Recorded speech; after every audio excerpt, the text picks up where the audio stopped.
Yeah.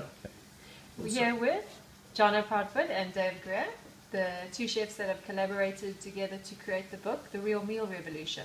Guys, can you tell us a bit about the book? Cool. So this is obviously it's a collaboration with two chefs and then a scientist and a nutrition. The scientist being Tim Noakes and the nutritionist being Sally Ann Creed.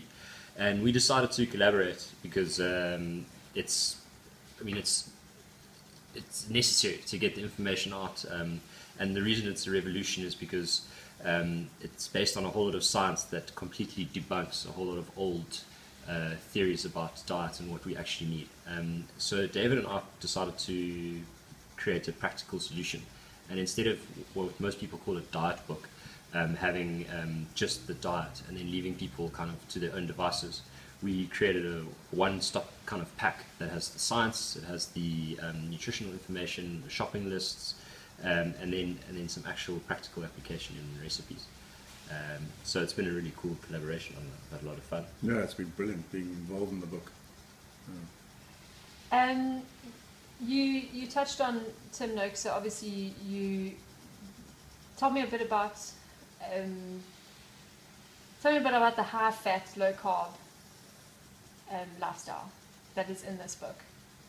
Okay, so basically the main thing to remember is that we've been lied to about what fat is for your body. Your body needs fat, and over the last 40 years everyone's tried to cut fat out of the diet, and it has done nothing for obesity rates or heart disease or anything like that.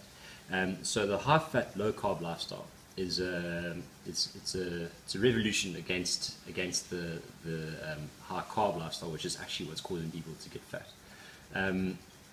And it's based on a completely different model to what all other lifestyles are based on, which is usually a calorie in, calorie out kind of diet. And everyone's counting calories and trying to like eat 5 times a day. And basically, if you eat properly, you don't need to keep topping up and counting your calories. You should just eat when you're hungry. You know, it's based on how we used to eat thousands of years ago. People didn't wake up and think it's 11, I need a snack. You know, like in the cave. They just ate, and then when they were hungry again, they ate, and that's because they used to eat all the fat of the animal. They wasted nothing, you know. So this is about appetite control and not calorie control.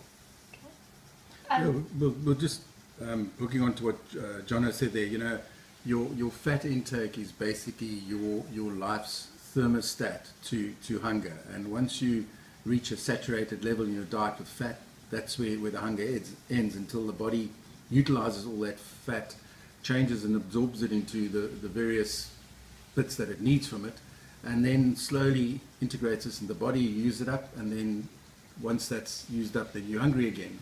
Whereas with high carb diets, there's no real nutritional value in it, so you're permanently craving for something to eat.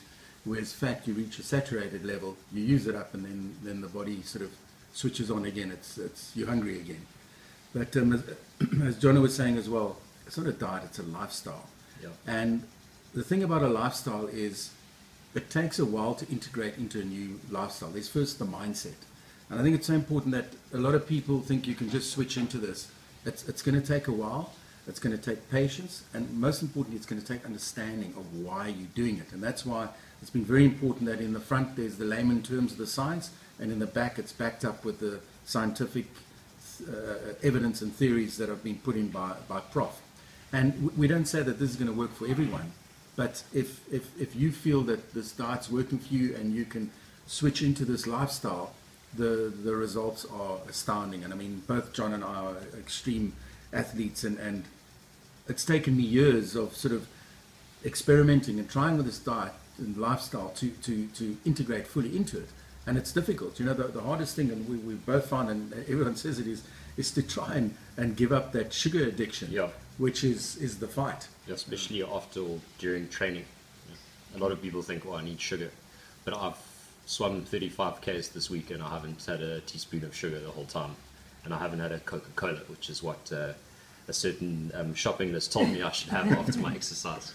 Just had lots of good fat and some healthy vegetables. There's obviously a lot of controversy around the diet, or the lifestyle, should I say, regarding the safety and the health. A lot of people assume or think that fat increases your cholesterol, and is unhealthy for you. So what do you guys have to say about that? Well, you know, first of all, what I'd say is if anyone is in a situation where they are unhealthy, overweight, and they need to change a lifestyle, you obviously will need to go to a physician and check yourself out. And then if this lifestyle suits how it can enhance you living a healthier life, check it out and adapt to it. But I mean, as we're saying, this isn't a cure for everything and everyone. It's got to fit into your lifestyle, and it's got to fit into what your body needs in that. And that's always the thing. Often people look at diets and lifestyles as an instant switch to health. Nothing is. It takes work, it takes effort, it takes conditioning, and there's so many factors that go into it. But it's the results are there, and there are thousands of people out there that have switched and are seeing the rewards from it.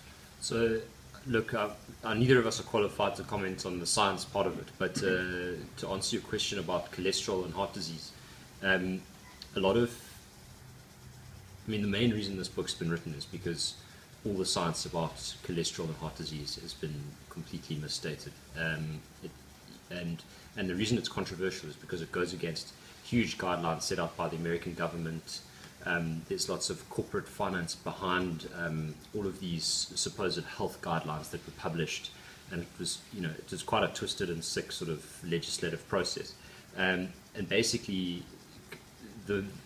Prof goes into great detail about why cholesterol actually has nothing to do with, has a tiny bit to do with heart disease, but the main actual cause of heart disease and heart attacks is much bigger than just cholesterol. Cholesterol, more than 50% of the people on earth who've died of heart attacks had the normal cholesterol rate, and people just ignore that. They're like, okay, this guy had a heart attack, he had high cholesterol, well, that's why he died. This guy had perfect cholesterol and he died of a heart attack too.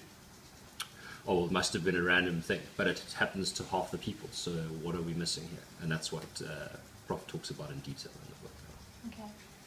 Both of you are endurance athletes. Jonno, you swim and you run far and a lot. How has this diet improved your abilities and your sports as endurance athletes? Well, from my perspective, I've been running endurance events now for the last 8 years, and I've sort of switched into this lifestyle through personal trial and error.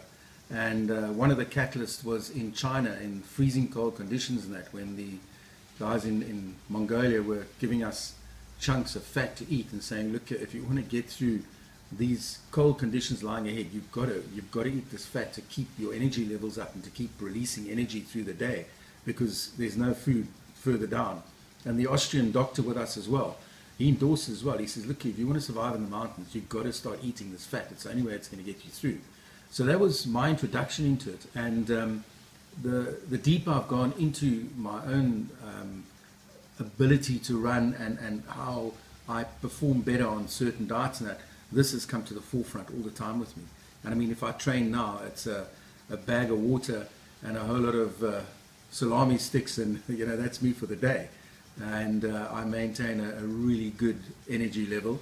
And when I get to the end of the day, I dive into as much of a good old high-fat diet that I can scrounge around. But it's always difficult on an event. So that's why I say it's difficult to be 100% into it, because of where I find myself in the terrain and the surroundings. Sometimes there's just a banana to eat for a couple of days, but you get through it. A hedgehog sandwich. Your hedgehog salami.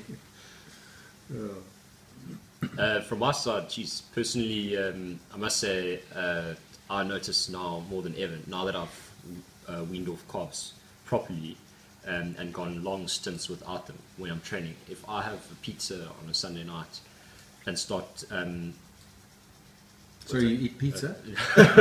If you go out for dinner somewhere and someone's given you, put effort into making you a meal, it's almost impossible to just say, like, no thanks, I'm out. So you're off faced those things. But you can tell, when I dive into the pool the next day after 5 laps, I can tell, like, I've got too much carb going on my system. I feel sluggish, slow and lazy. And when I have 0 carbs in my body and lots of fat, I can just feel like a diesel engine just going and going and going and going. I will say though that sprinting, I haven't had a lot of experience with sprinters and low carb, high fat, and that's another area where we'd like to learn a lot more, because I'm not sure if you have such quick access to your fat stores as you would in a long distance event.